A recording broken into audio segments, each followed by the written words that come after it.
Well, this week a guy's in Los Angeles, California, and I'm at the now defunct Motortrend Productions Car Corral, we'll call it. In this building and out in this lot are a majority of the hero cars from the shows that you guys know and love, like Roadworthy Rescues, Roadkill, Roadkill Garage, Hot Rod Garage, Faster with Newbern and Cotton, and I think a handful of other shows as well. There are a lot of vehicles in here and outside. And the reason I'm here is I made a deal to buy all of the Roadworthy Rescues cars there are. All of them that are left or not already sold or, well, just gone, quite honestly. Seemed like a great idea at the time. I'll explain how that came about. Of course, we'll take a detailed look at the cars, walk around, we gotta find them. They're all over the place. I'll give you a little bit of a back history on them.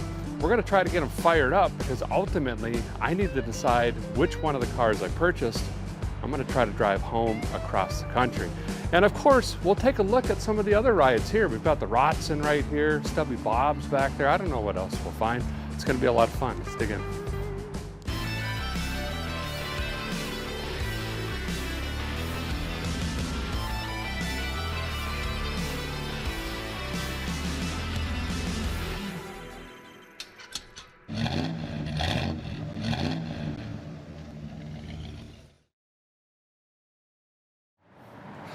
You know, I think a guy's gonna start outside in the lot and then we're gonna move our way in. I see a couple of my Roadworthy Rescues cars back there. So as a lot of you know, Motortrend was sold and then basically immediately gutted and shuttered. So all of these shows just kind of ceased to exist. Roadworthy Rescues is airing season 3 right now. Super blessed to have done it. It was a tremendous opportunity and a lot of fun, made a lot of good lifelong friends doing it, and that's one of the reasons I wanted to pick these cars up. I put a lot of effort into these cars, and so did my friends and family. And you know, we built these things in 3 days essentially. Production was 5 days, but first day and last day are pretty much shot with travel and photographs and videography. So I had 3 days to throw these cars together. So there's a lot of lasting memories imprinted on these things. So anyway, when these shows turned off, the hosts got contacted and they said, hey, we're gonna give you first crack at these cars because they know, you know, they mean a lot to you and you put a lot of work into them. And if you don't want them, that's fine. We're gonna, you know, auction them, or, you know, for Roadworthy, a lot of these cars would probably be crushed because the majority of them don't have titles, I don't believe. I mean, for a TV car, they're terrible, terrible. But I mean, for a Vice Grip Garage, they're, you know, real good. Status quo, we'll say. So they said, make us an offer. So I lowballed the lowball offer, and then I took 5% off. And they came back and said, yep, that seems right. I had to explain to my wife how we bought all these cars. It was a deal of a lifetime, quite honestly. Can't turn this down. Even with shipping back across the country, we're going to be just fine. I know all the parts and pieces that went into this thing, and I know how much time and labor I have into them. So that's kind of how it all started, is these hosts got a crack at all these vehicles. So let's walk out here. There are a couple that I opted out of buying, actually, and I'll explain that. And I know there's a lot that are already gone. And keep in mind, I have the Volunteer Dually. That was a Roadworthy. I have the tow truck. That was a Roadworthy car. I have the bare metal Bel Air already. That was a Roadworthy car. So I think I have 3 or 4. I haven't really just shown them yet. I have to find the right time to do that. But let's walk down here. I see my Studebaker. Well, I didn't buy that one. I'll explain why. Well, we've traveled back in time to the shop. I'm actually preparing to go to the City of Angels, going through my morning routine, and AG1 is a big part of that, and thank you to AG1 for sponsoring today's video. You know, around the time of New Year, everyone makes a resolution, right? But let's be honest, they could be really hard to stick with. But with just one scoop every morning, AG1 is a habit I have been able to stick with, and it's much more than a greens powder. With just one scoop in the morning, you're getting your essential vitamins, minerals, and whole food source ingredients that help your mind, body, and gut. I've got to go find some parts and set those out for when I get back. We could mix it on the way. Since I'm packing to go, I'm going to use some travel packs. It's as easy as adding 1 scoop, about 8 ounces of water, and shake it up. But we'll shake ours on the way. Yeah, that ought to work. There it is. Oh, this looks perfect. If you've never tried it before, it's got a subtle taste of vanilla and pineapple. And sometimes I'll squeeze a little bit of lemon in it. I gotta be honest, mix it up a little bit. I like to drink it right away in the morning because it helps support my energy level throughout the day. Go to drinkag1.com/vice grip or scan that QR code there to subscribe and save $20 off your first subscription of AG1. Thanks again to AG1 for sponsoring today's video. Let's get back to looking at these rigs. So this Studebaker Champion, we found it in a storage container and it had been sitting there for many, many years, and I apologize, I can't even remember what state that was. You have to keep in mind, while I was doing the TV show there for 3 years, I was still traveling and producing content for Vice Grip Garage in addition to traveling and doing all the content for Roadworthy Rescues.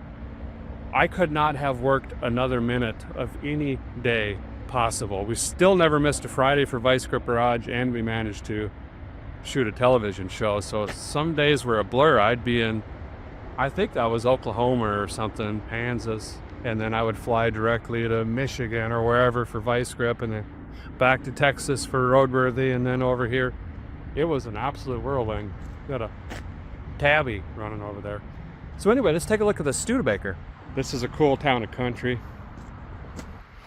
I can't remember what show that's from. So this is a Starlight Coupe. These are incredible. This nice wraparound glass, very futuristic, kind of spaceship Jetsons looking. They're actually really rare. I pulled this out. I buffed the paint, which is already chalking. It's pretty much shot, but you can see some shine on the door. You got to keep in mind, this is a year or two ago. Put tires on it. Did full brakes, which is a pain on these cars. This is a tapered rear drum. And the brake master for these is actually under the floor. Oh, we got a starter trigger.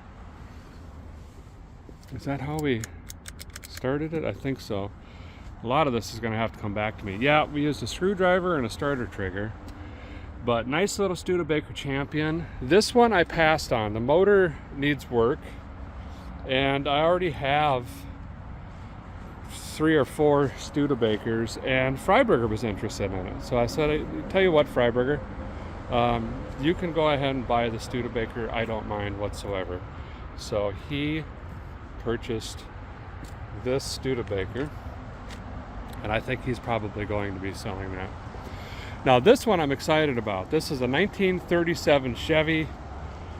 I can't remember what season or episode. It was up in Michigan. And this one we found in a backyard, and it was in terrible shape. Hadn't run in many, many years.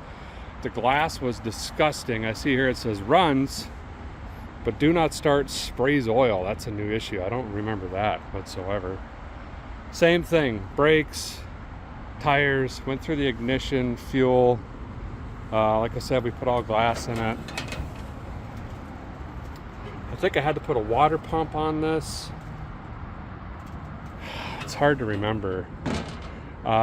This is a Vice Grip Garage wipe-on clear coat gloss.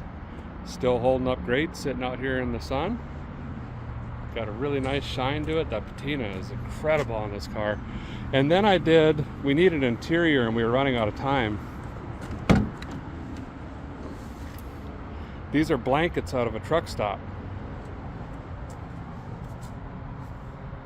And this is all glued and tucked, and then I ran brass fasteners around it.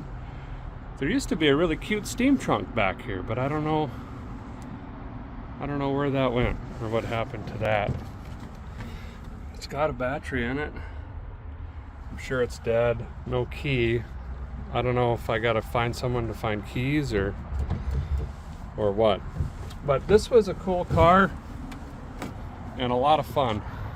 We ended up driving it to Detroit, to the Chevrolet headquarters, right up to the front door, scooted in there.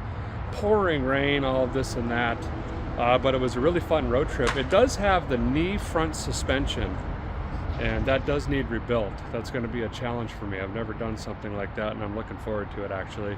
But you guys will see this car again, and I don't know if we go all the way and actually rebuild it, or we just keep it kind of a rad rod and just make it function. Ah, the turd bird. Oh, San Antonio, Texas. This is one of the most wild transformations you'll ever see, is this car right here. I can almost guarantee that. This was in a little concrete garage and had been sitting there, I can't even remember how many decades. You couldn't even tell it was black paint. It was fryer grease. The guy made chips right on the other side of this wall, and the fryer grease came through the garage window, we found out, and destroyed the paint, and then there were raccoons and everything everywhere, and we call it the Thunder Turd. The smell still. This thing was 2 inches deep of rat turds everywhere. It was appalling how disgusting this car was. But we cleaned it up, and I think the front seats had been done. We put carpet in it, and the paint, I spent a lot of time restoring the paint here, and it is still looking really good. Surprisingly, it's got some scratches that weren't there. These poor cars kind of just sit out here. Lowered it with the torch, put some tires and wheels on it, but this does overheat. It has an overheating issue, and I think the motor might be hurt, but we're gonna find out. All right, we got, I can't remember what this is called, the El Rancho or something. It's blown up. They did some crazy back half thing. I like it. I like it a lot. Okay, let's head in the building. We'll see what else we can find. So after I locate all these cars, then we'll come back around and try to get them running. But I want to locate them, kind of give you some history on them, and then I can come up with a game plan, start figuring out which one to drive. There's the T37 from, I think it was Roadkill Garage. And yeah, I got to get to wrenching. 2,400 miles home, I think that's what it is. Here is the DeLorean, the world's first LS dual carb swapped DeLorean. This has a junkyard 5.3 in it, and since that's already going to make people mad, I decided to go ahead and put a tunnel around with 2 carbs, just to make the LS people mad. So then we got the DeLorean people mad, the LS people mad, and the carburetor people mad. And then I put a Porsche 6-speed in this, and boy, it doesn't work very well. It does not work very well. Let's see what all these got notes. Does not run. Rad destroyed. Great. Sketchy. Well, that's to say the least. Looks like they were trying to go through stuff here. So here's the story on this thing. So a guy wanted to do a DeLorean on the show. It was the season finale, wanted to do something interesting. Whoa, the whole roof is caved in. What happened there? Huh, it's new. Anyway, I hadn't realized how expensive these cars are, and I've always wanted one. Well, a little insight here, Roadworthy Rescues has had the cheapest budget out of any show in all of the land and Motortrend histories, literally. And I like that because, and I wanted that because it was more for the common guy. It was relatable, you know what I mean? And even when they started approaching, hey, there's a big transmission and all this stuff, we want to, you know, I said, nah, we're okay, we're fine. The challenge with that is when you go to buy a car like this, we had to save up the whole year and beat our budget so we could take all that money and roll it over, right? And at the end of the year, we had extra, we can go buy a DeLorean. We still didn't have enough. So what we did was found literally, headlights falling out, the world's cheapest DeLorean at that time. It was this car, but it wasn't stainless, it was maroon. Someone painted it. Here's the story. Back in the day, a shop teacher had this car. It was beautiful. His students stole the car, went for a joyride and wrecked it. And it's hard to see back here, but all this is smashed in. I'll show you in a second. This car is in terrible shape. This is all smashed in. So how did they fix it? They bonded it and painted it red and gave it back to the teacher. Teacher hated it, put it in storage, and it's sat ever since. I did get the toilet flapper Volvo engine thing running, but I was like, no. So we just tore the whole rear end of this car out, and my buddy Chad and Andy helped me, and well, it was a brand new cooling system, all the pipes, the brakes, it's on dirt track wheels. Like I said, the LS is 6-speed, pretty much rebuilt the whole car. Nothing else works, electrical and everything like that. And this is an early edition hood. Apparently this is rare. Sure. Now that I've worked on one of these and built one of these, I could tell you, and this is gonna hurt some of your feelings, this is the most terrible car ever produced. It even surpasses the Bricklin. I said it. Okay, let's keep moving on. We've got the legendary Rotzen. I don't know how many V6s that destroyed, but it's a lot. No idea what that is up there. Ah, the budget Burt. It's alive. Maybe. No, it's not. It says does not run, catches on fire. Sounds about right. That is the budget Burt. I built this car. We wanted to do a Smokey and the Bandit thing. Found this in a backyard, actually. This was blue and primer and some other miscellaneous colors. Got it from a feller in his backyard. Did get it running, drove it home. Then we found the cross member was busted, and it was in actually a really terrible shape. But I sanded it down, painted it matte, and put shiny decals on it. I had never seen another one like it. Now it's starting to become a thing, which is really cool. I'm starting to see a lot of this out there. This might have been the first. And we put the big snowflake tires on it and just did a bunch of burnouts and had a bunch of fun. Then Hot Rod Garage adopted it. And I think they were doing some chase scenes or something. Might have smoked the transmission, and I think the motor's blown on it. I would lower it down, but there's a bunch of stuff under here. I think that's definitely an in-op one. Oh, and for some reason it caught on fire in the transport truck from Tennessee to California. My suspicion is the guy that tried to start it flooded the devil out of the thing, and the coil is right there, and once he hit the key, there she went. So we did get budget Burt. It's going to need a tremendous amount of work. So we've got the Thunderbird, we've got the 37 Chevy, we've got the DeLorean, we've got budget Burt, that's 4. I see the GTO now. So this GTO built in Black Hills of South Dakota with my brother Sean. And it's a rot bucket. It needs a tremendous amount of body work. It is pretty terrible. It was the cheapest GTO we could get. That was a real GTO. Again, because we were on such a tight budget. But I'm trying to remember, I think I did timing chain, water pump, maybe an intake, carb, looks like I did charging, put a cold case in, fans, fixed the brakes, tires, and wheels, we buffed it. Pretty fun car, but I was told that that was sold like a year ago. I had no idea it was still here. So I did not get the GTO No. And quite honestly, I wouldn't want it. That needs a rotisserie, but I'll give you a close look. That's pretty funny. This is the toolkit I used to build it. Must have came out of the car, I'm guessing. Looks like I Craigslist rebuilt the block. Nice radiator. My brother Sean really cleaned the interior.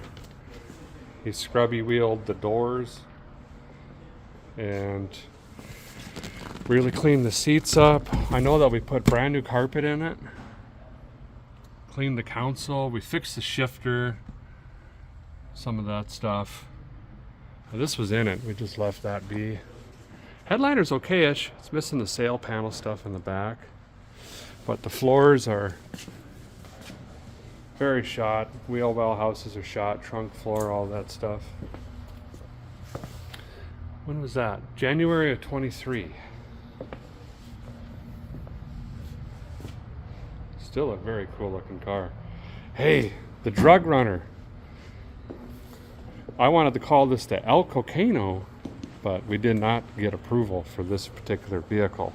So we found this El Camino in, I believe that was Texas as well. I was really fired up about this, true story. We were going to Texas and said, let's go somewhere warm this winter, all right? 'Cause year before that, we were in the UP working on the Galaxy, which is a Ford Galaxy. That should be here somewhere. And it was so cold, insanely cold, negative cajillion niner. So next year, let's go somewhere warm. How about Texas? We show up to Texas to work on this El Camino. It's snowing. We had to go to Tractor Supply and get ready heaters just to keep all of us alive. But anyway, this thing sat in a garage for many years. It hadn't run, had a small block in it, automatic transmission. Went through the brakes and everything like that, charging system, fuel, and then we had big starter issues with this. We had like three or four starters bad out of the box. I've never seen anything like it. One of them was clearly a cord charge, and they just put it on the shelf as new. I ended up cobbling all those together and making one. Again, this is the Vice Grip Garage wipe-on clear coat. We wiped this on outside at like 35 degrees or something. But it did the thing. It looks sharp. This is another one that ended up at Hot Rod Garage. And they put the front windshield in it. I think I put a back glass in it, a seat, and then obviously they bolted this huge BDS blower onto the original small block in there, and I'm told that it grenaded. So, blown up. But for what I paid for this, I got a free blower. I mean, literally. I think I paid what the wheels are worth on this thing. They also put a different rear end. There's wider tires in here. I don't know. This is the first time I'm seeing it in this configuration. This actually went to SEMA, believe it or not. We built a SEMA car. No, we didn't. I got it running and then but I touched it and it went there. Okay, let's take a look at it. Yeah, so that's the original cruddy little small block down there that had pretty much no oil pressure. And the fuel pump I put on it's still hanging in there. I believe they put this, yeah, they put the cooling system in. I don't think I did that at all. All the brakes I did, but yeah, they put this big BDS blower on here and Holly carbs. That's nice. Big boy, wow. And cut the hole in the hood, obviously. I did clean the paint up, and then, like I say, we just did the wipe-on clear coat. Paint looks great, but it's, you know, chipped and it's got issues. But it's pretty solid. Other than the rear, which is why I called this the drug runner or the El Cocaino, is it was clearly in a gunfire fight. The back of this is riddled with bullet holes. There was more. I can't remember where. There's some down there. And then the back glass had bullet holes all through it as well.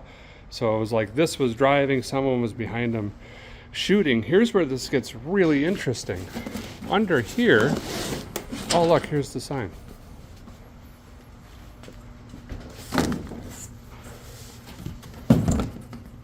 Pro Street.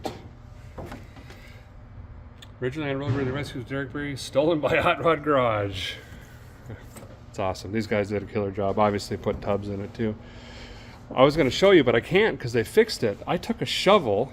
I was looking for the fuel tank because we had fuel issues, right? I took a shovel and was digging the old plywood out of this bed floor and found an auxiliary hidden fuel tank. There was no way to access it. You literally filled it with fuel and then put the bed on top of it, okay? So that's interesting. Very, very high fuel capacity, okay? Then, under the seat, which wasn't bolted down, were two hidden compartments for cargo. We bought this right on the Texas-Mexico border. Pretty sure you guys know what this was used for, right? Interesting, interesting. I think this one has a title. I don't know how, but it does. One of my all-time favorite cars and builds. The Galaxy is next. Let's take a look at this. Keep in mind, we're going to try to fire all these up, well, except the ones that are blown up.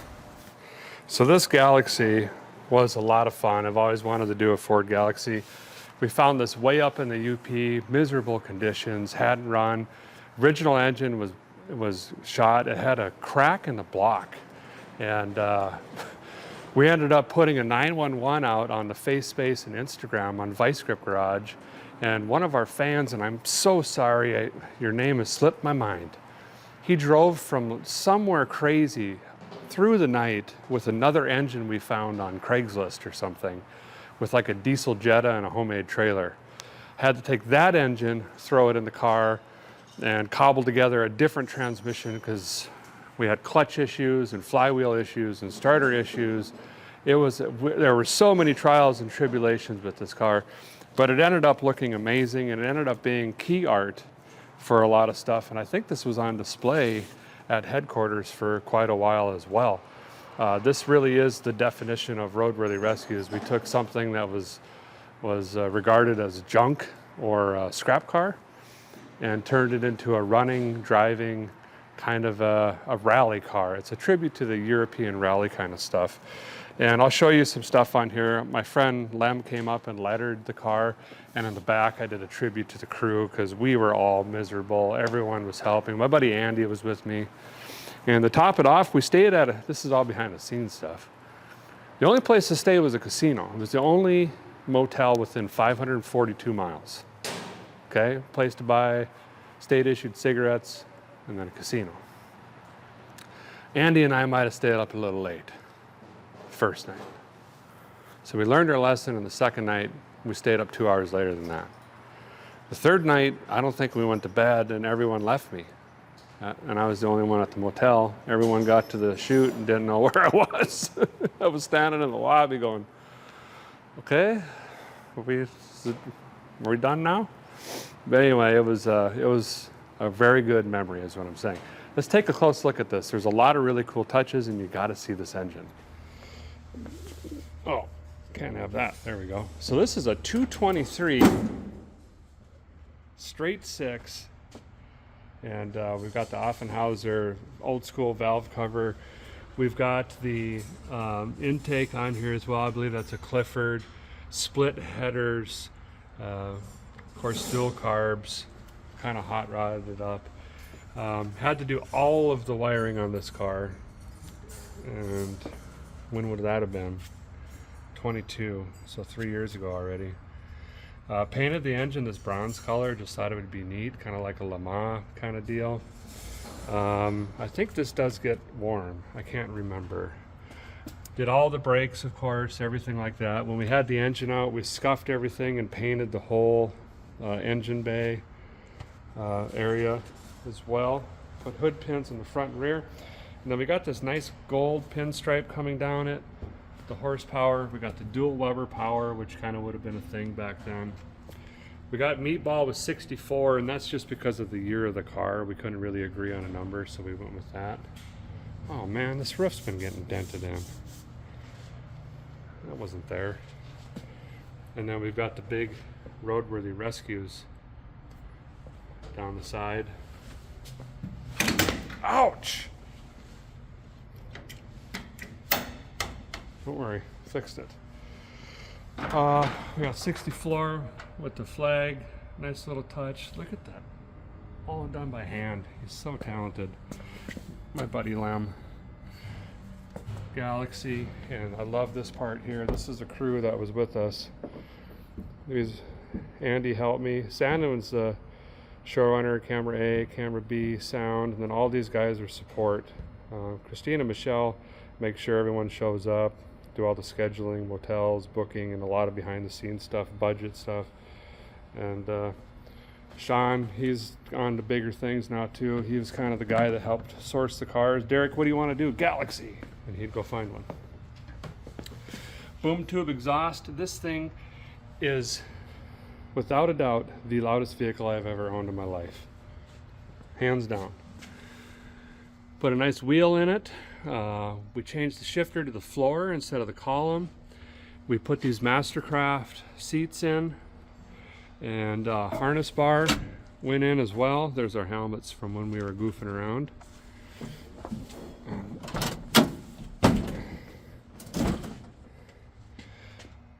The amount of work that went into this car in 3 days. I know it looks like a pile of junk.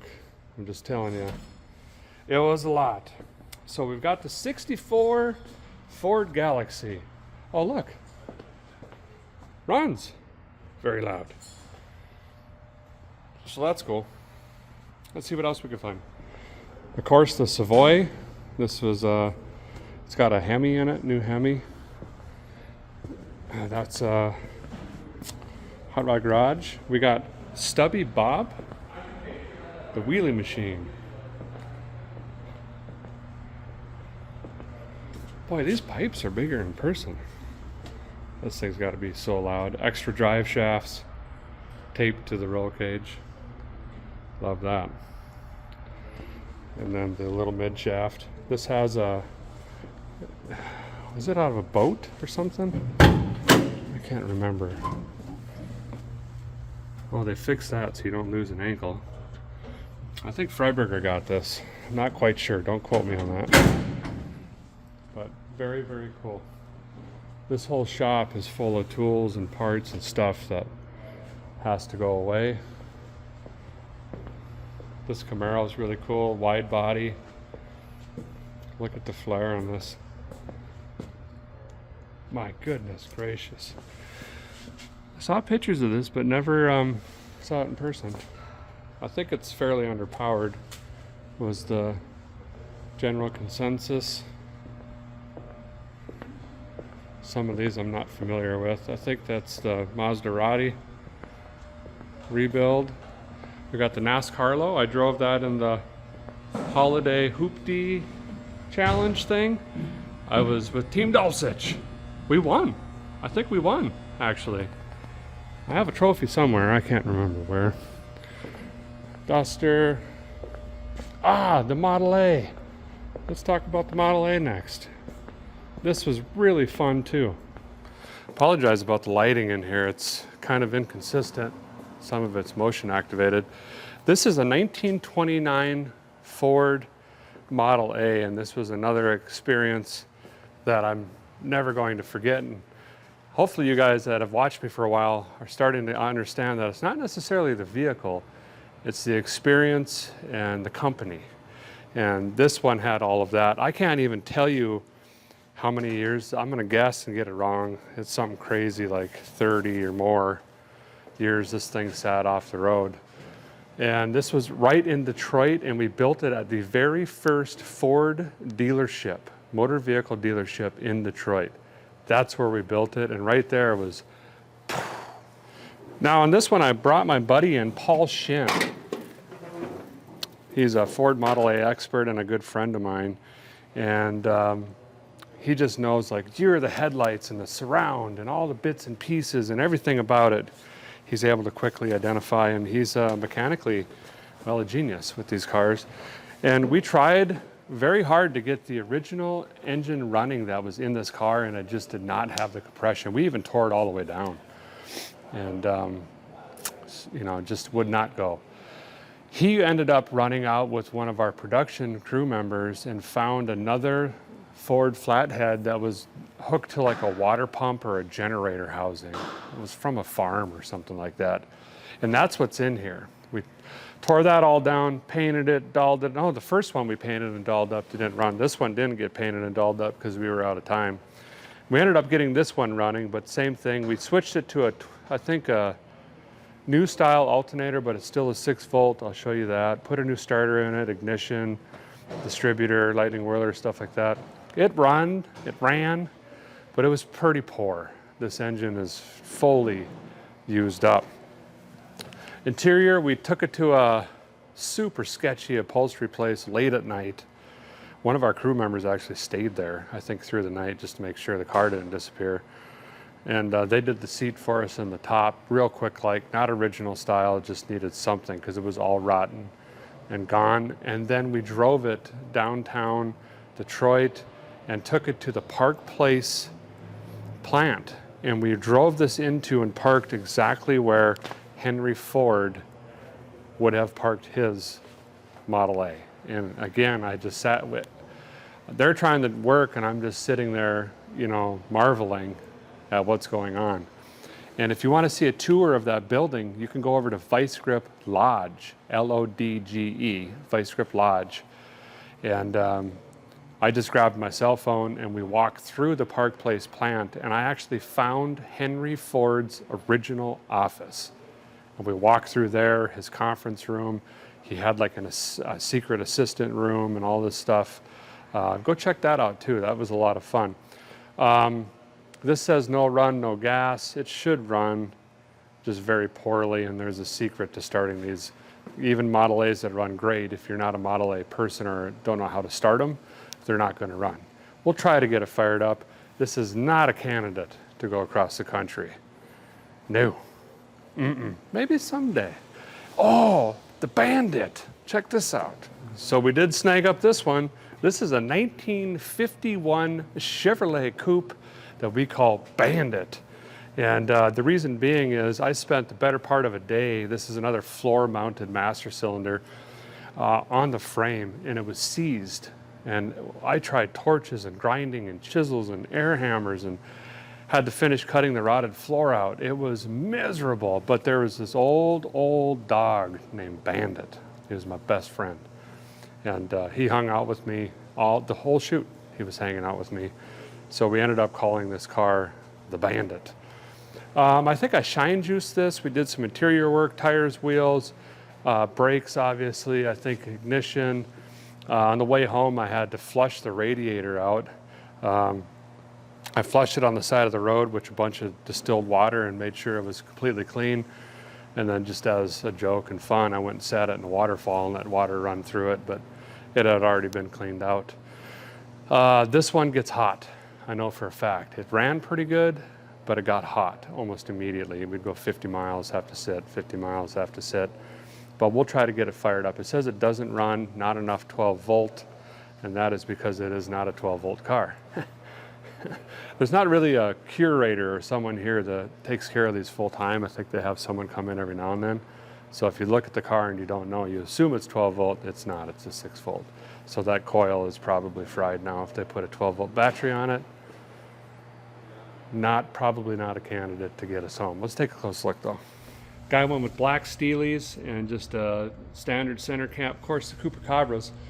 Lowered the front with the torch and I lowered the back with sandbags. I think there's 200 pounds of sandbags in the rear. I couldn't get springs fast enough. Oh, there's my plate. That might get us home. Whatever we use. When was this? This was June of 22. So it's been 3 years. Another Mexican seat blanket car. If you're in a pinch, I think I'm the king of truck stop blankets. Look at this. I even did the back seat. I did the deck lid back there. What do you want? It's done. Painted where the headliner was missing. You've got all sorts of platage in here. Goodness gracious. Yeah, I don't know. Well, I think the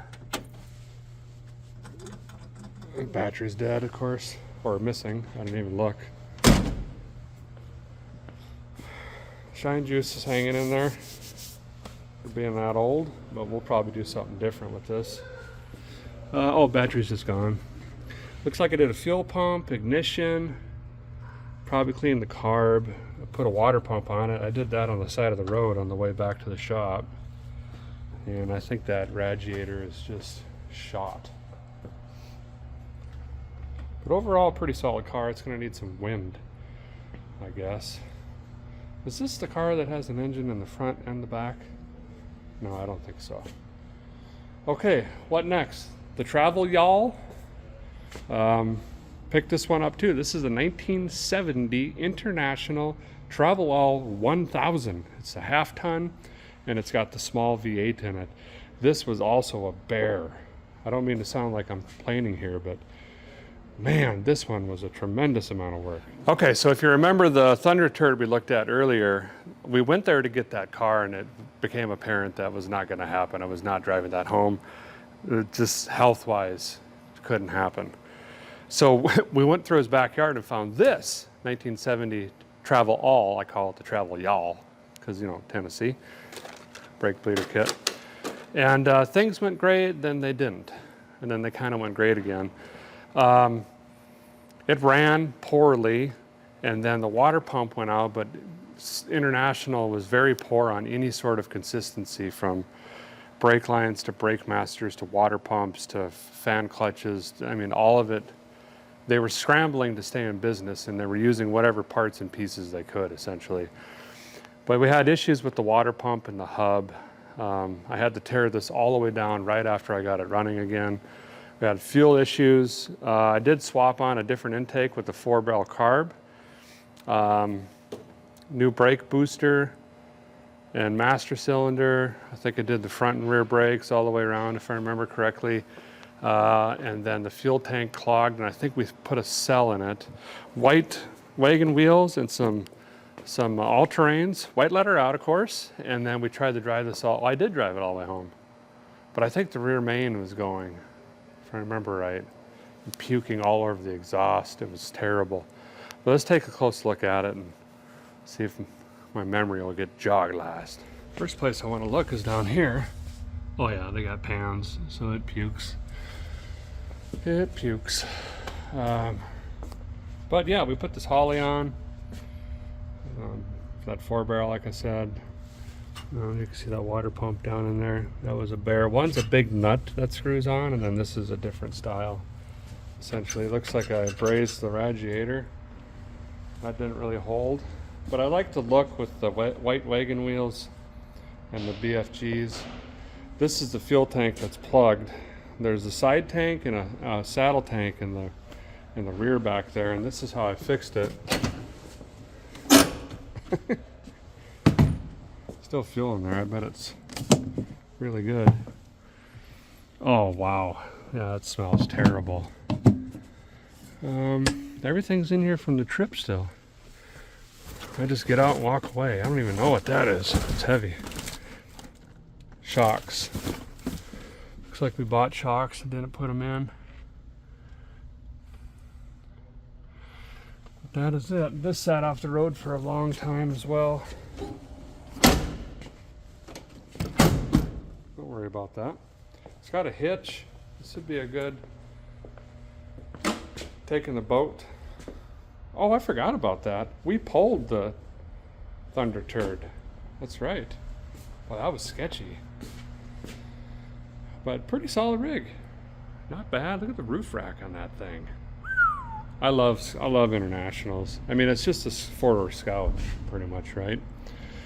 Okay, then we've got to talk about the Pontiac. We're taking this one home as well. Another one of my very, very favorite builds. And it is still money from when we last drove it. This has the Vice Grip Garage matte clear coat on it and a bunch of custom lettering. This might run, but it says no brakes. I don't remember that being an issue. Have a helmet lettered up as well. Raced this around a dirt track. That was a lot of fun with my buddy Chad. And it's got the original engine in it. The old Strato Streak. I think I just rebuilt the fuel make it happener and went through the ignition, points, coil, wires, plugs, stuff like that, threw a belt on it. And it ran great. I think it sounded good too. We lowered it with an acetylene torch a little bit, black steel wheels. What a beautiful car. We'll take a look at the brakes. This should fire up, I would think. I gotta probably get myself some tools and stuff like that. I think that might be everything. This is that Nova I drove for the Hot Rod Garage days. That's been sold. There's the vet cart. I want to try to get this Grand National, but they got to be realistic with the price. No one's bought it because it's too high. We'll see what happens. So I made an offer when I showed up today. It's got engine issues, and the turbo is locked up in it, and I don't think any of the windows or any of that stuff work. Here's the vet cart.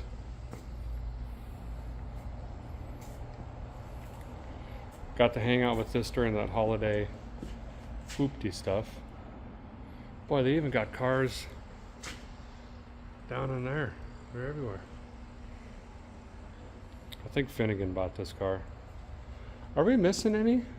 Or is that everything? Should be 10, I believe. What a storage facility of just a bunch of ragtag, different vehicles. Okay, now the challenge. Let's go around and see how many of these can run. There's two important reasons for that. One, I need to get home. So I'm gonna drive one of these, or attempt to. So what's the liability there? Are they gonna run? Do they have brakes? Do we have things like a taillight? Does it have a title?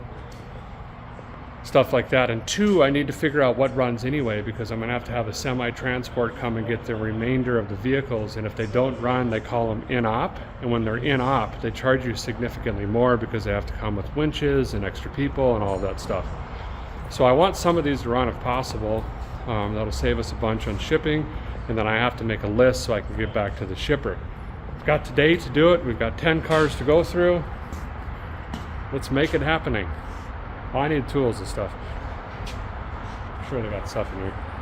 Walk around, figure that out. I'm gonna run down to this parts store though and get some True, couple cans of True Fuel, maybe a Lone Wolf. Actually, there was a Lone Wolf on that Studebaker. We'll borrow that. No, I better leave that for Freiburger. Anyway, I gotta get some tools and stuff and things, and then we'll get cracking. Well, we're gonna start with this 37 Chevy. It says sprays oil. I don't remember that. Here's the oil line. It goes into the dash. That doesn't look like there's any oil there at all. Let's see if it cranks.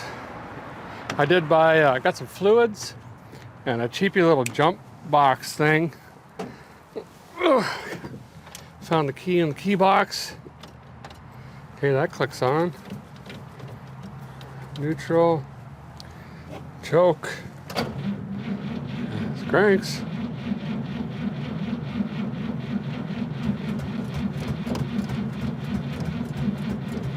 I bet we should prime the bowl. This thing's been sitting for a long time. Or can I even prime this one? I don't know, we'll take a look. Got a wire hanging up here. I don't know what that goes to. It sounds crazy, I know. Even when I worked in this car, and then I get here and I'm all confused. Guy works on a lot of cars, okay? I'll tell you that much. I think it'll fire. We got to figure out what this sprays oil means. Okay, there is a vent. Let me get some sauce. See if I can get any of this down the vent. Goal would be to, if it fires, it idles long enough to pull fuel. I'm just flooding it. There we go. Better-ish. Well, let's see what it does now. That's terribly flooded. This time we'll go no choke. It's gonna need more wind. Oh yeah, there she goes. Okay, oil leak. Oil leak. Oil leak? Oh. Yeah. Down here. Uh-oh. There, main. There, main a shot. Yeah. That's too bad. Well, this one fired right off for sitting that long, but it does, in fact, have a bad oil leak. looks rear mainish. So we're gonna call this one inoperative for the truck driver. He'll have to pull it on with a hinge, and we'll have to deal with that some other time, or maybe we can get it on the lift and run it back home and doubly triple check. That's what it is, but it looks like it's pouring right out in front of the flywheel there, so that's unfortunate. Okay, let's move on to the next. We've got the Thunderbird, aka Thunderturd, sitting right back here. I think we put new exhaust on that too. I don't know. Let's go find out. All right, 1968 Ford Thunderbird.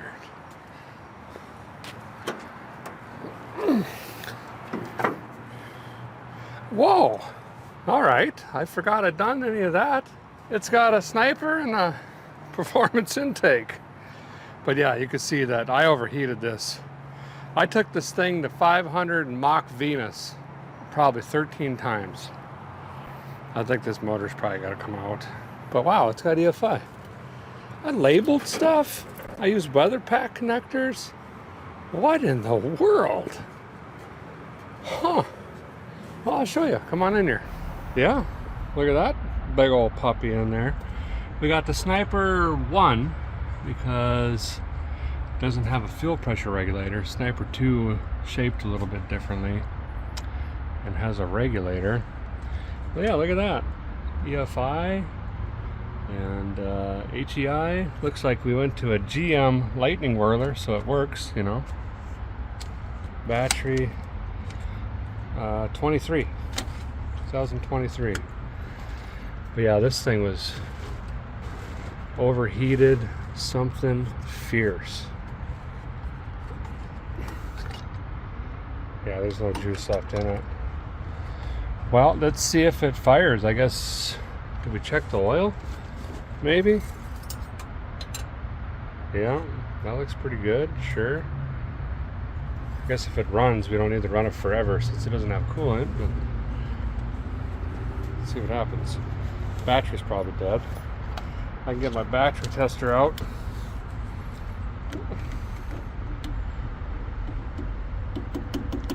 Yeah, she's dead. I'll go get the jumper. I don't know if this rinky thing will turn a block of bags, but we're about to find out. Start. Okay. Actually, let me turn that off. Well, whatever. I gotta find the key and figure out how to use it. All right. Thunderturd.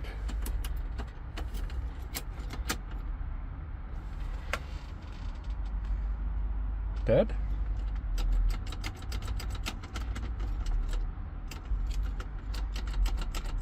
Might be that jump box, you know, the new ones. They gotta have certain voltage and they can't be backwards, and they check your birth date. Try it again. There we go. Fuel pump's running. Sniper's kicking on. Oh! Look at that!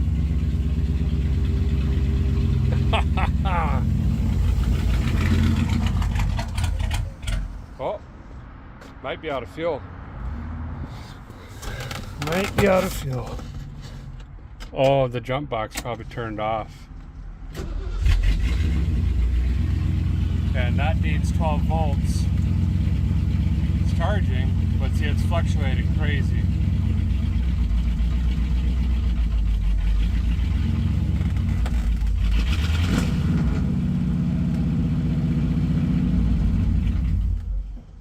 Yeah, I think this,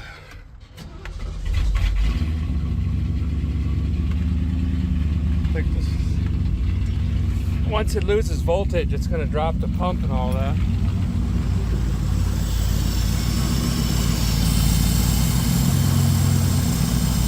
Ha! Not a bad looking car. Engine sounds better than I remember, but it's going to get really hot. I better shut it off.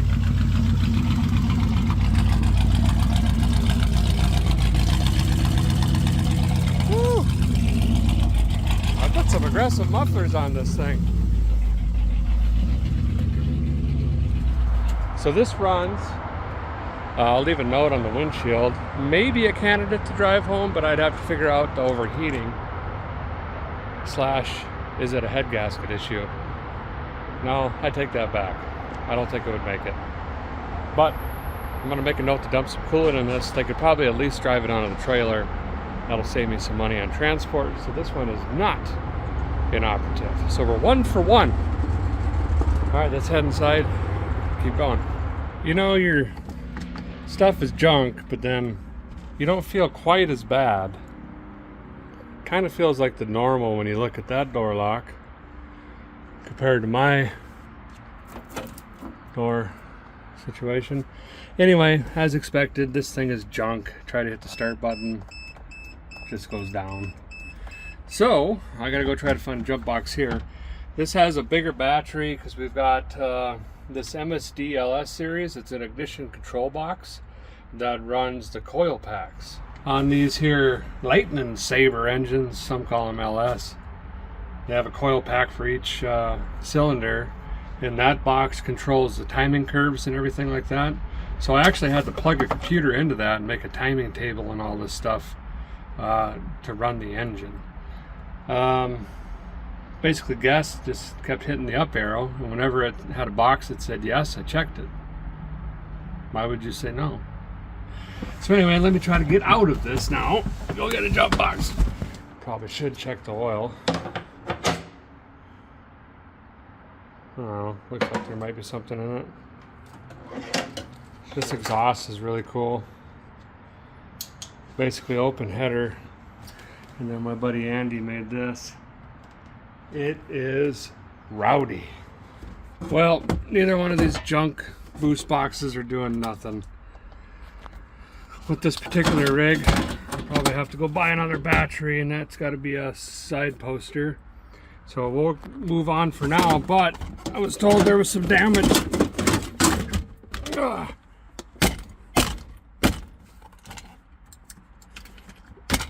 There was some damage to the front of this car, which I can't believe. Yeah, this is really not good. This radiator normally comes straight across. Fan shrouds busted, fans busted. Looks like someone towed it by using the tie rod and it slipped. Boom. Just destroyed the radiator on this. Which you can get these still, but man alive, are they not cheap. Oh. And it's work. You gotta drop the sway bar and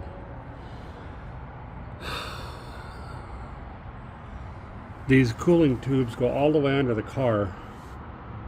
You can kind of see them all the way to the back. Boy. Okay, noted. Probably also not a good road vehicle, but we'll see. Well, Mason's running around here. He's kind of the guy that's been tasked with trying to clean this place up. He said this should run. It might just be a head gasket. So, it'll be fun to try to fire it. Doesn't look like any juice.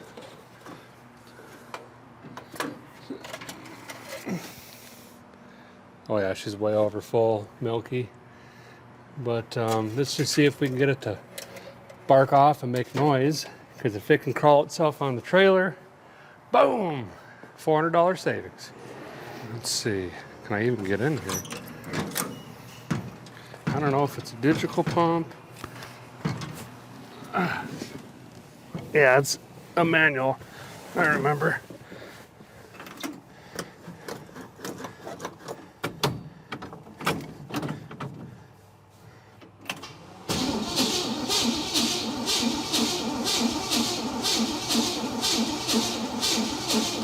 Well, it rotates anyway.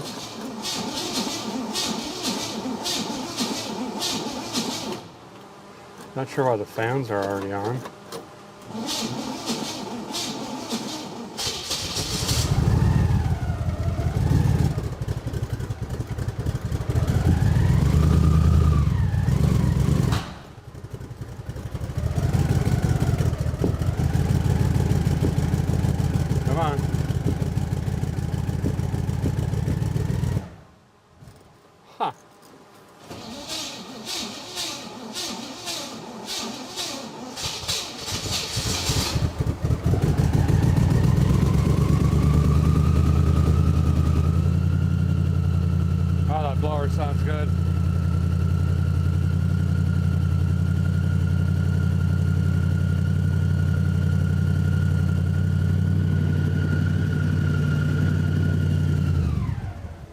That's good enough. I could smell the coolant. Not sure if they can use that to get onto a trailer or not. Battery wasn't even dead. Huh. All right, well, El Camino, kind of-ish alive. Back to the 64 Galaxy.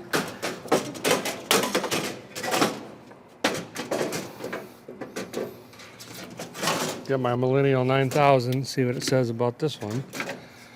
It shouldn't be much of a pull at all. This thing is loud. Okay. Is there switches? There is. What do they do? Don't remember. Oh, I think you gotta use a plier on this one. Well, for heaven's sake. Who wired this? Oh. Yeah. Oh, it's beeping. Man, that jump box is just junk. Why can't there just be... Oh. I guess the jump and carry is the only thing left anymore. These stupid things are just worthless. Yeah, second I hit the starter. Wonder if there's a battery around here. Well, I got one right here. All right, battery out of the El Camino. This one coming out. This one going in. I know this one runs great. I have this thing just dialed, but the problem is the shifter was really in bad shape. Hard to shift. And I can't remember if it got hot or not. Which if it did up in the UP, oofda. Oofda. There, let's try that. Oh. Okay. I think one of those was the light bar. Why isn't it drinking still? Oh, there we go.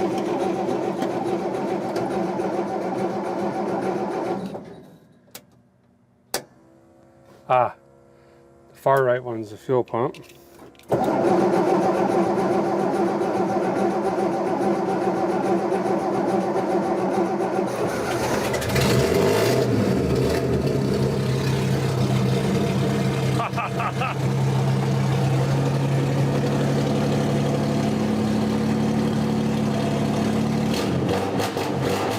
Oh, it's so loud.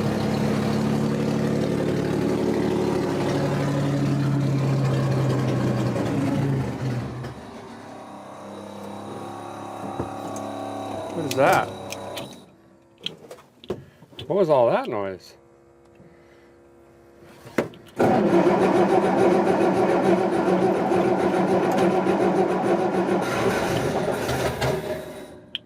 I think the starter's sticking.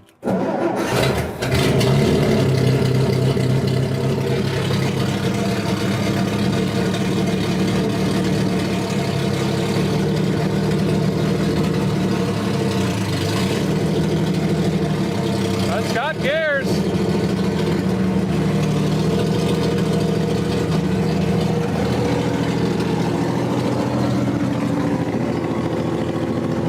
That's so loud.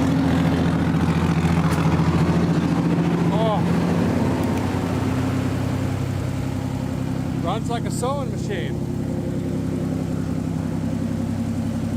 Oh, that was the other thing. The exhaust needs redone. We had a shop do the exhaust, and it's on the ground. Yeah, that makes it pretty much not drivable.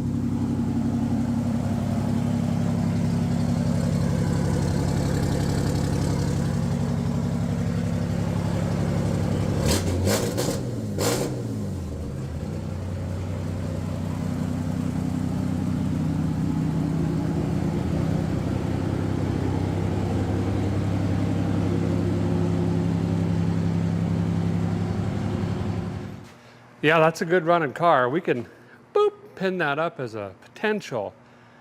The shifter is really sloppy, but the gears are there. That exhaust is a killer though. There's no way we could travel home with that. It needs like 47,000 pie cuts or custom built homemade headers that instead of going down, go behind the suspension so a guy could get proper exhaust in there. So, I don't know, that's pretty tough. But it runs. Chink, I'll put that on the list. Let's go on to, let's see if that Model A will fire up. So it's got a battery, August of 22. I did grab another one just in case. I wonder if that cheesy jump box would work with that. This is our fuel system. Completely empty. And I believe, yep, I put a little lawnmower. So I'll find some gasoline, throw in that. And the reason for that is this tank is completely shot. And that really devalues this car significantly because that is such a job. It's basically this entire cowl piece needs to come out of the car, and it's all these bolts up here all the way around. Pretty much built around the fuel tank. Big, big, big job. Not impossible to do though. Anyway, the seats in here look nice. This is that top I was talking about earlier. It's not correct. There's supposed to be a window. This seat, someone stole the seat back here. We had it on Woodward Avenue. They stole the seat out of the back of the thing. Anyway, let me go find some fuel. Okay, let's see what this little guy is going to tell us.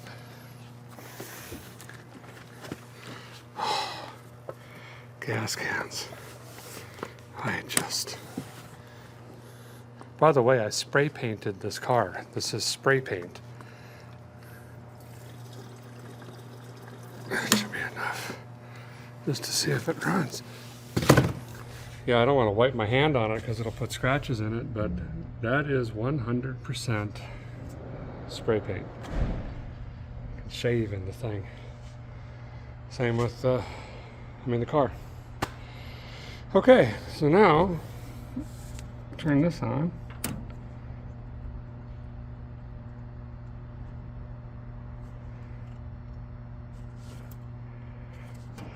Not wanting the gravity feed.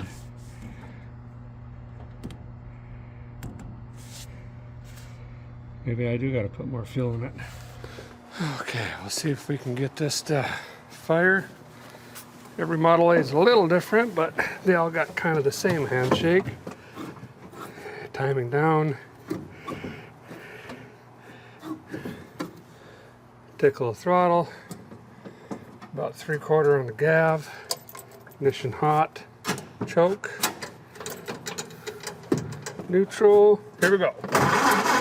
I tried, that's what that was.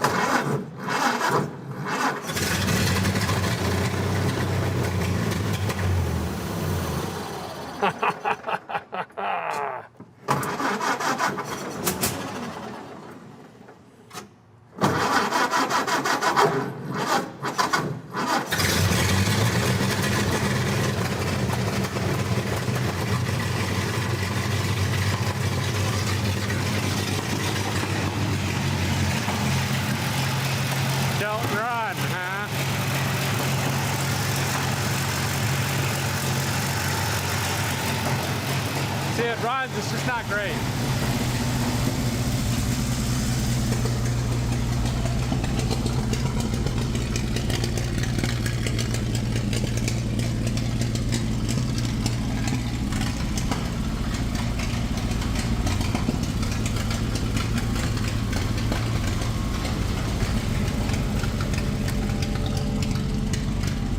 I'm actually going to move the car up on this lift because I think I'm the only one that knows how to start this around here. And that way it's out of the way in case someone comes to get stuff. It's not sitting there. This is going to be going in the Vice Grip Garage Museum. If you haven't heard of that yet or want to check it out, it's over on Vice Grip Lodge.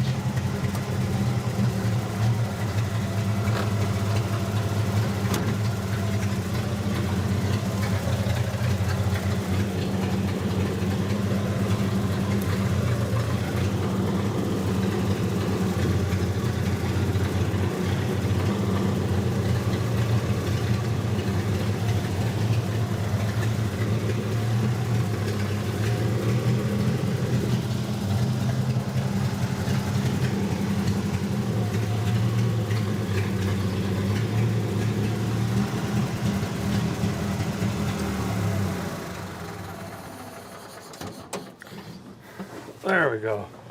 Nice old original Model A. Can't beat it. Cute little thing. Boop, boop. A lot of fun making this one with Paul. Turn the fuel off. All right.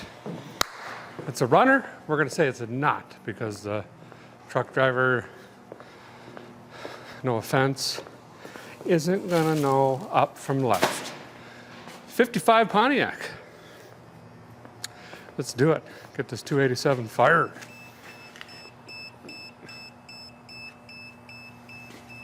Well, that's good at least.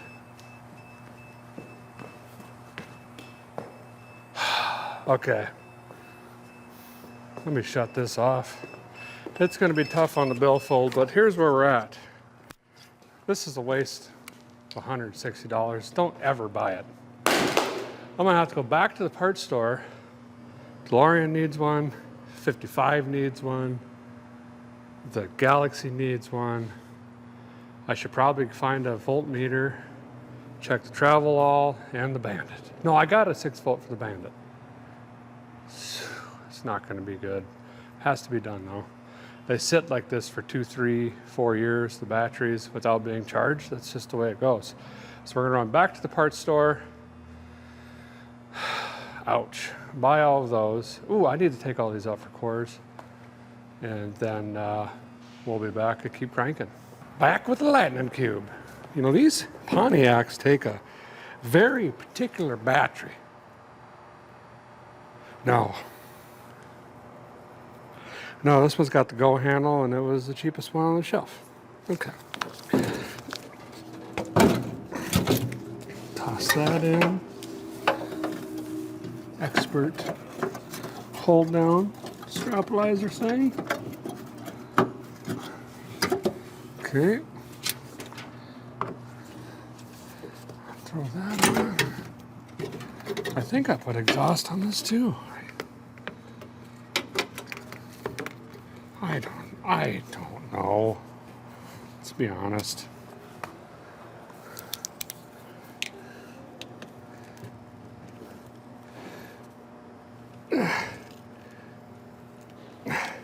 Boy, I don't know if I'm gonna get that tight enough.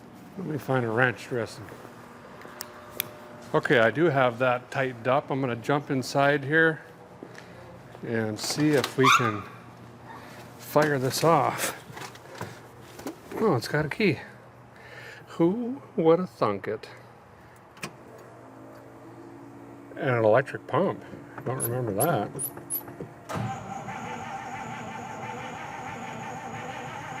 Come on. Is it out of fuel?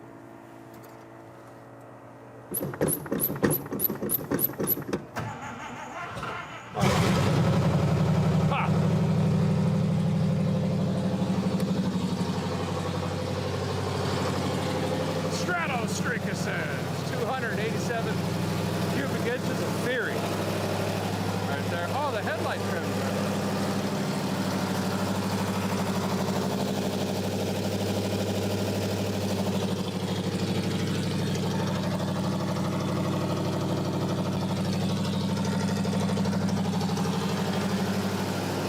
Yeah, I got some sort of exhaust on here.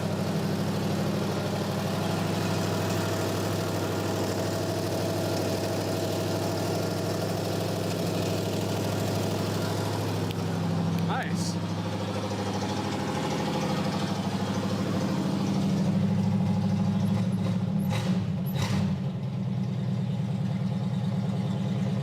Well, that sure runs nice.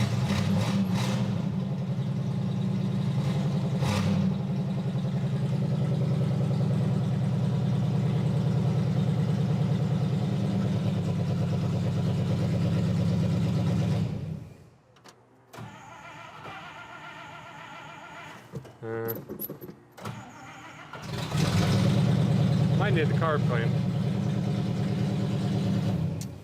Let's check these brakes out, see if I can fix that quick. Might just need juice. Let's take a look under here.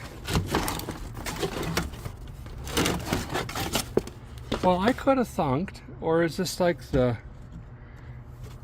Buick where it's right on the fender or the firewall in the front?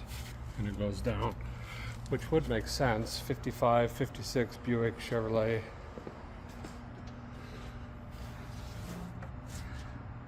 Yeah, it's way down in there. Can't even see it. We're gonna need a really crazy funnel to even get to that. That's gonna be the brake master. Let's see what I can do. This is one of the coolest things. See that Indian chief head right there? Watch that. Ha! So that'll light up with your headlights. Right now I have it hot wired. It normally runs down the hood and then gets plugged in somewhere, but that wasn't working. So I think I just hot wired that. Nice, tasteful. I love these straps that go down. Anyway, I got sidetracked. I was trying to get my arm into the brake master down there. Found this just laying around on the floor and stuff, and this funnel was in a pack of 3, hadn't even been used yet. Need that long reach to get down in here. Here's the lid of it. And yes, Buicks are the same way. Lots the same as a Buick, front windshield. A lot of the door panel, crank out windows, stuff like that. Okay. I'm gonna try to do a sky pour here. Oh boy. Oh, nailed it. Leaking everywhere. Perfect. We'll pump the pedal and see if it comes back around. So we had brakes.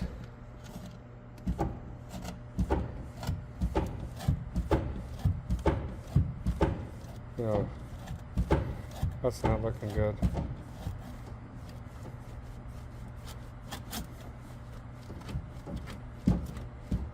Huh. What, does the park brake hold it at least?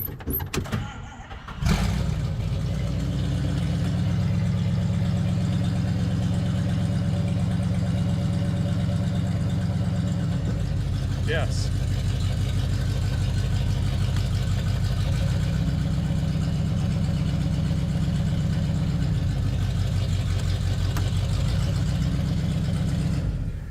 Okay, well, we'll have to deal with that later.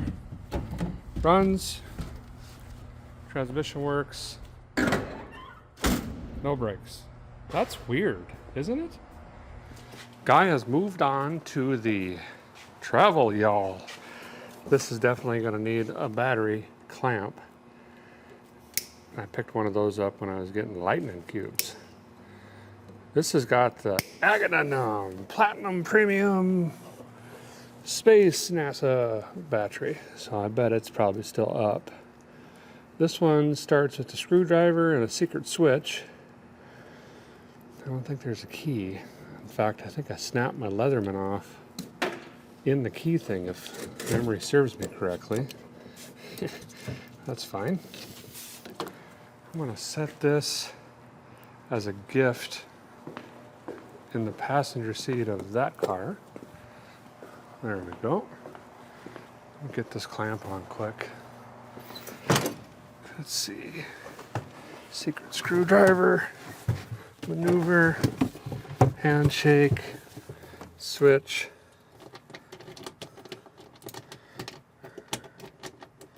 Oh no. There we go. Oh, she's up. It's gonna take a while for fuel.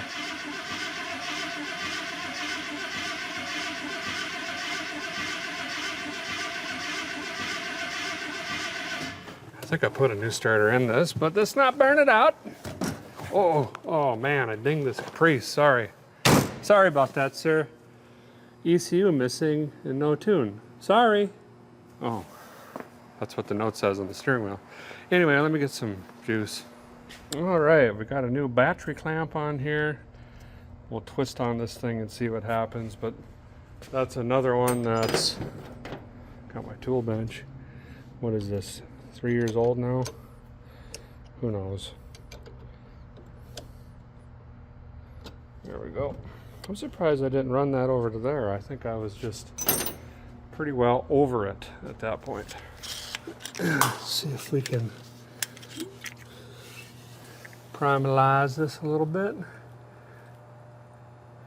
Using some True Fuel. This has got 2-stroke oil in it. Lubricates the needle and seat, piston ring, cylinder walls, valve train. It's a lot better for these rigs when you try to wake them up. Well, I even wired in the digital choke. I'll be. Okay, front bowl is full. Shouldn't be cracking these, but it's just... Oh, little splash. Oh, way too much. Perfect. Let's try her again. She's gonna pop right off.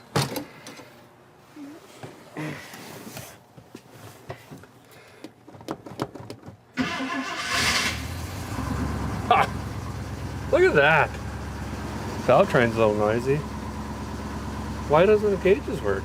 Stuck on 80 miles an hour. Maybe they never did it. The headliner is like falling apart. I breathed it in.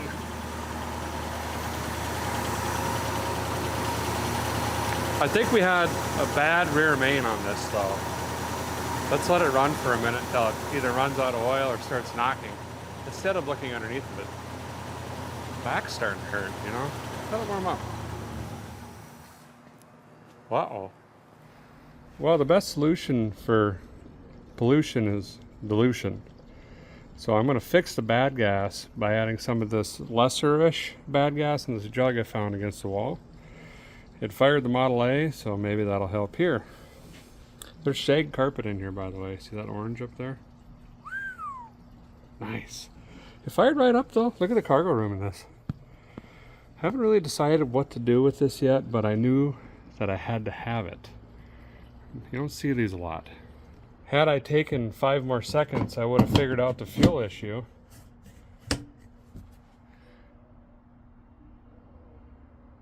Oh, that's why it doesn't run. The fuel line got slammed in the door. So, we need more length. This is tight down there. So we're going to take this off. And we are going to roll the window down, which will give us more length. And then I can cut this here and plug it in there, reuse the same clamp. And that'll get it home anyway. And then I got to try to find a tank for this and all the hardware and all that stuff. Yep.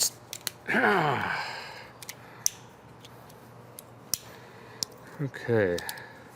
Let's go down here so we can at least roll the window up a little bit. I'm assuming these are going to go on an open deck.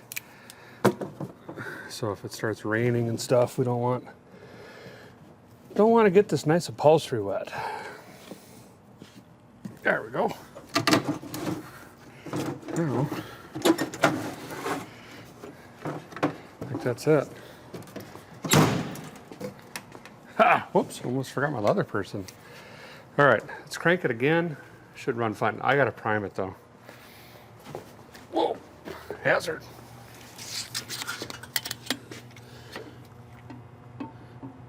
What a good old truck. You know, I don't remember this starting that hard either after it sat all that time. It sounded terrible. It took forever to build oil pressure. But once I got it running, it came out of it pretty quick. And then the poor thing, we just put a dolly on it and pulled that Thunderbird immediately. Like its first task was pulling it out of the garage. Second task was pulling a car after sitting all those years.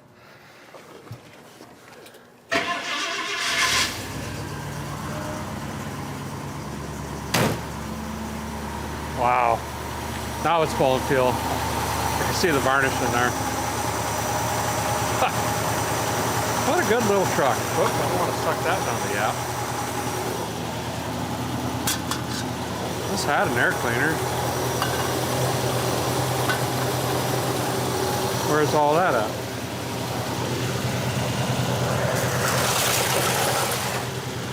Everything's in pieces. That's full of oil.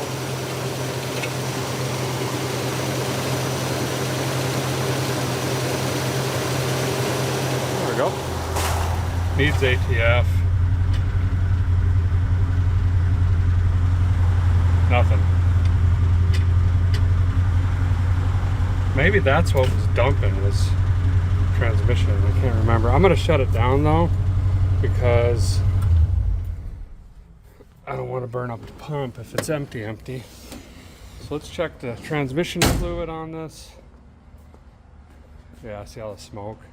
I think it was leaking on the exhaust.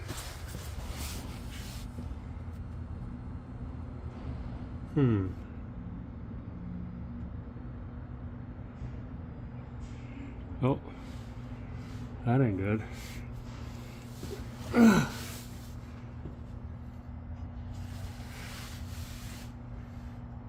What is that?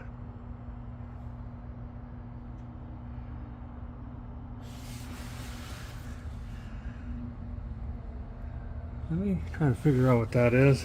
I think it's gas. Yeah, it's gas.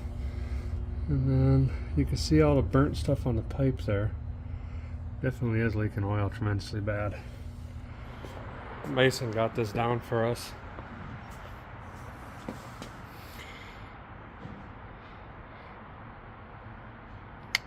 I thought I put carpet in. Oh, I did. I did. Oh. Yeah, it's missing the fuel make it happener. It is. I think that motor's gonna have to come out. There's some fire damage on the hood. Unfortunately got into the decals, but yeah, I used a matte black, kind of a hot rod black, and then we used glossy decals, and this thing looked sharp when it was clean. One of my more favorite cars, honestly, that we did on the show. It was just a lot of fun.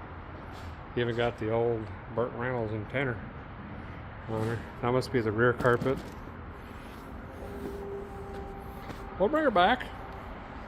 So this is kind of funny. We just scoured this whole place and found one bottle of transmission fluid, and then I realized, yep, she definitely was leaking on the way home. It's in my little go box here. Clamps, filters, some wheel bearings, brake bleeder, stuff I typically carry.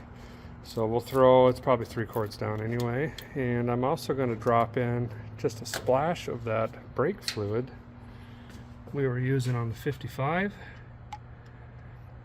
Just confirm that it shifts, and then I'm going to let this be. If we run it too much, it's going to leak out again, but this way someone can jump in and get it on the trailer anyway.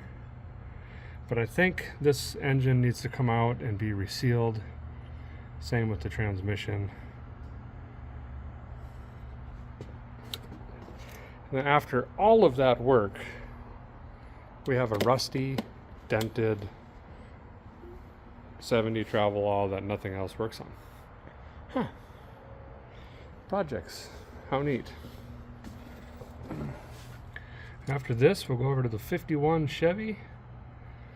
See if we can get that fired up, and then I think that's all of them. I don't know, you guys bleep bloop it if I'm missing one. Alright, let's try it now. Oh no. There we go. Oh, immediate solid. About knocked a molar out of my head. Brakes were great. Take that back. We've only got front brakes. But boy, do they work. Okay. Oh yeah. Found my glasses. I've been looking for these. Yep. All right, back to the Bandit. Neat little car. This was one of the first ones we did. First one ever was a yellow Mustang. And that's been bought and sold 30 times. I didn't want it. We worked. Jessica helped with that one too. I can't, 140 hours probably that week on that car. and it was infested with ants and just a nightmare. And I didn't want to see it again, to be honest with you. But we saved it, put it on the road. It turned out incredible. Someone bought it, drove it for a while. I think it's been sold 2 or 3 times. But this is one of the beginning episodes. Okay, negative. I'm worried the coil got burnt up because they said not enough voltage, or not enough 12 volt. Which it's not a 12 volt system, so that would make sense. Let me get inside and see if I can remember. Oh, looks like I'm just hot wiring the coil. Huh. Okay. No key, probably. Not good for the coil, though. Let's see what happens. If it even cranks.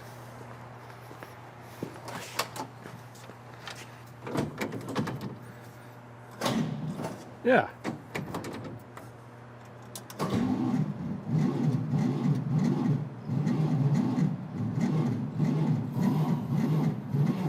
Boy, it's tight. I wonder if that starter's bad. And that's probably what they meant, is it just really wasn't cranking.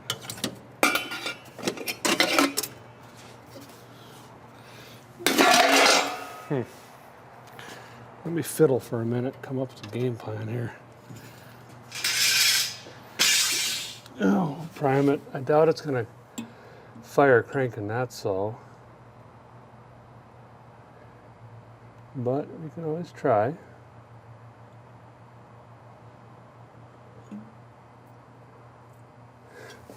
Pour a couple glugs in. Ground is good. I think we have an issue there. I'm gonna hit it with this 12 volt jump pack just for an extra tickle. Not good for it. You can do it at short intervals.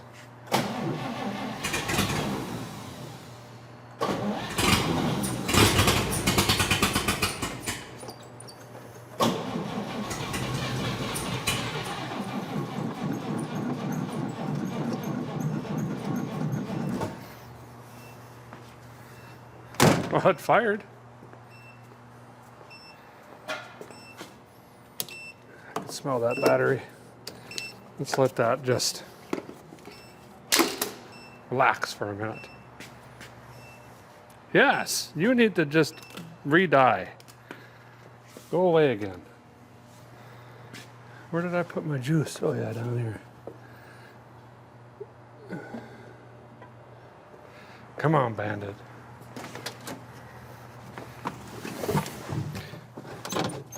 You got this.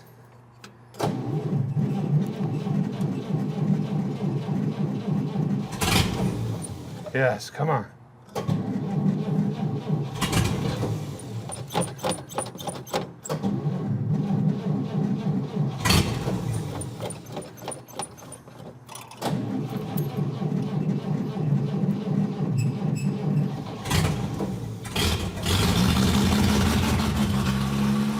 There we go. Yes, buddy. That a car.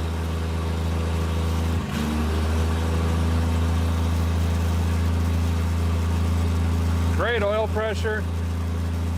Charging. Yes. Boy, this thing's been sitting. I got a title for this. Let me see if there's a date. Well, I guess the date that they got this doesn't necessarily make sense because I think everything had to be redone. August of 22. August of 22.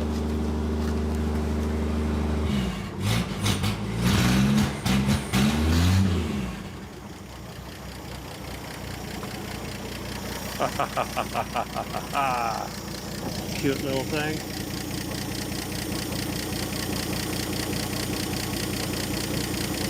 Kind of clackety, even though it's got great oil pressure. I don't think I could hook those lights up because they're 12 volt. Yeah.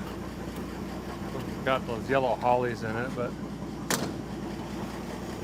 one of the original plans for this, we just didn't have time for, was a 12-volt conversion, and flipped this over to a GM, newer style GM alternator charger whirler, 12-volt battery, and then we could run brighter headlights, tail lights, all that stuff, plus upgrade the ignition system, and this thing would run a lot better. But we just ran out of time. Like I say, these are a constant thrash, and unless I've got a co-host, it's just me wrenching. So take this off. This is a runner. Well, let me check brakes and movement first. Brakes are solid. Oh, that was a throwout bearing. Yeah, that's that disgusting noise. Reverse. Yep. Forward. Oh, the clutch in this is really weak. I remember now. Yeah, we were going through the hills of Tennessee, and I was slipping this clutch like crazy. We ended up going like 30, 35. I was excited. This is a no-go. This is not going to go down the road. Not only for the cooling issue I suspect it still has. I remember now the clutch is smoked on this thing. Probably good enough to get on the trailer, but like for example, if you're in second and you really get into it to like pass or grab third, it just starts slipping. You can't get any momentum. It does run. Let's take the not enough 12 volt off the window. Not enough light then! I might just let it sit here and run for a little bit. Be good for it. What did I say earlier? Was it 2 years, 3 years? Good little car. Now the decision. Out of all of this, is any of it going to make it 2,500 miles across the country?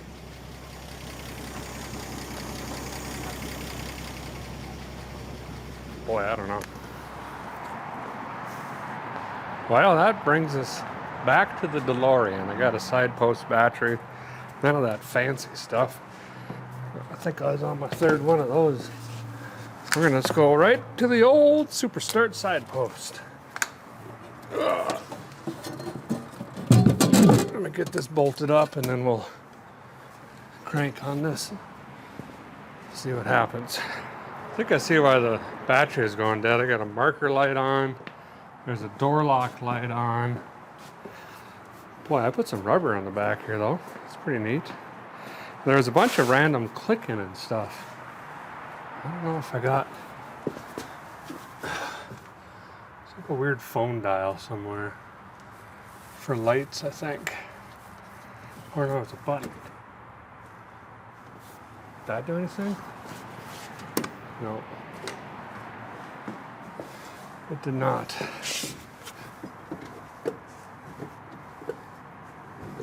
No brake lights either. That's sketchy. That's really sketchy. I hear it clicking. Oh, there we go.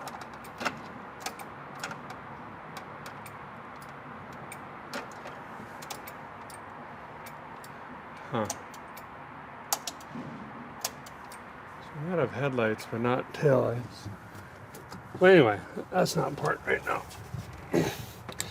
I just wonder why that one was stuck on. Okay, neutral. I think that's the fuel pump.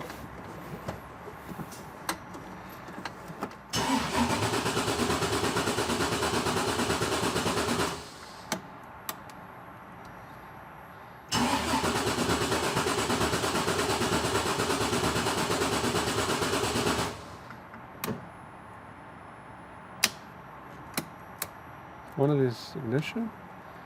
Flipping switches.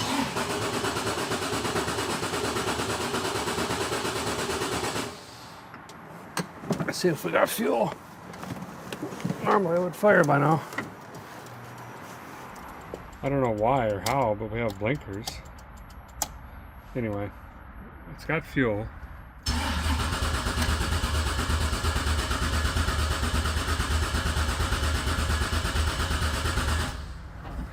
We don't have ignition, I don't think.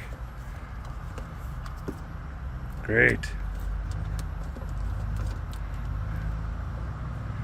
Let me start troubleshooting that. Well, we rooted around and found a test light. And somehow that works. And verified that I've got 12 volts going to the fuse here. But I'm going to find the wiring schematic for this. I think there's a 12 volt switch. Most appliances do. They've got 12 volt to a battery, then some sort of 12 volt switch to operate them. And some of the wiring got hit with that tow hook when that front got ripped out. I think hopefully it's that simple. I'm going to try it. If that's not it, then I don't know. We'll have to fix it later, I guess. What are those wires? Well, that'd be charging whirler, digital choke. Yeah.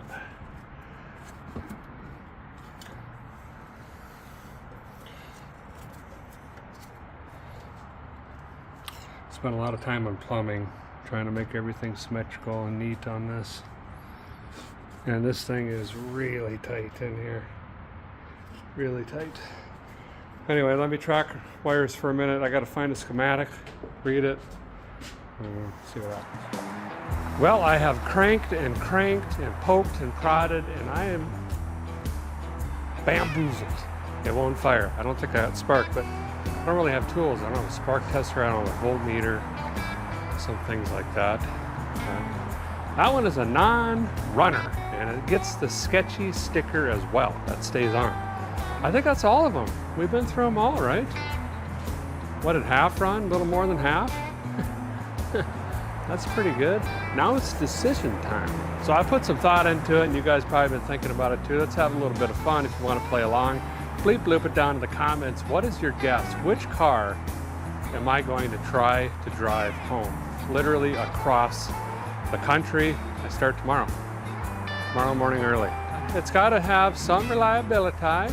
It's got to have some parts availability. It should be comfortable. Should have things like tail lights and stuff like that. So the choice is obvious, and I think we agree. I'm going to try to drive across the country the DeLorean. Yep. That should be absolutely miserable and undoubtedly the worst decision I've ever made. Ever. Great. So hey, if you guys want to see that coming very soon, hit that subscribe button and the bell notification. It's completely free, zero obligation. And then you'll get a notification when a new video comes up. I'm going to push that in tonight, tomorrow morning, and we're going to get cracking on that DeLorean. Listen, first time I drove it, motor, hydro lock. Second time I drove it, we scattered rods all over a drag strip. Third time I drove it, I glazed the clutch and something else happened to it. Apparently it doesn't run. It's never been on an interstate system. It's never been in traffic. It's been abandoned for years. So let's drive it back to Tennessee. Thanks guys for watching. Appreciate you all so very much. Hope you had fun. Obviously we have a lot of content coming. Let me know if you guys are excited, which one you're looking forward to seeing, and we'll make it happen. See you soon. Oh, this is such a bad idea, isn't it? It is. Oh, there's no turning radius. Oh no. Oh, sorry. Oh, my bad. Oh, the door's open. Oh. Okay. See you guys next week.